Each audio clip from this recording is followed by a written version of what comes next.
Hello မင်္ဂလာပါပီတီရ blog ကနေကြိုဆိုပါတယ်ညီအကိုမောင်နှမတွေပေါင်းပြီးတော့အလဲသွားတဲ့ blog ကလေးပါဒီ blog ကလေးကိုခုမှစတင်တာမလို့အတန်သွင်းချိန်အမားလေးပိုင်ရင်ခွင့်လို့ပေးပါနော်အရင်အုံးဆုံးရန်အောင်ဖျားကိုသွားလာမှဖြစ်ပါတယ်ရန်အောင်ဖျားအပြင်ဘက်မှာကလေးတွေကဘောလုံးကန်တာတွေးလို့ခဏဝင်ကြည့်ဖြစ်ပါတယ်ဝင်ပြီးတာနဲ့ဖျားအပြင်ဘက်မှာရှိတဲ့ဥယျာဉ်နဲ့လမ်းတစ်လျှောက်မှာရှိတဲ့ဖျားတွေကိုဝင်ပါတယ်ဝင်ပြီးတာနဲ့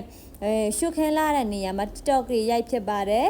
ရိုက်ပြီးတာနဲ့ဖះအထက်သို့ဝင်ပြီးတော့ဆူတောင်းပါမယ်ဆူတောင်းပြီးတာနဲ့ဖះအပြင်ဘက်မှာရှိတဲ့ခေါင်းလောင်းကိုလည်းတီးပါတယ်တီးပြီးတော့ဖះကိုတပတ်ပတ်ပါတယ်ဖះတပတ်ပတ်တာနဲ့ပြန်ပြီးဘိုက်အရန်စာတော့ဆိုင်တစ်ခုမှာဝင်စားဖြစ်ပါတယ်စားပြီးတာနဲ့မန်ကပါသွားလဲဖြစ်ပါတယ်အရန်ပျော်တဲ့နေဖြစ်သွားပါတယ်เนาะမောင်နှမတွေပေါင်းပြီးတော့ဒီ blog လေးကိုဒီလောက်နဲ့အဆုံးသတ်ပါရစေအားလုံးကိုကျေးဇူးတင်ပါတယ် bye bye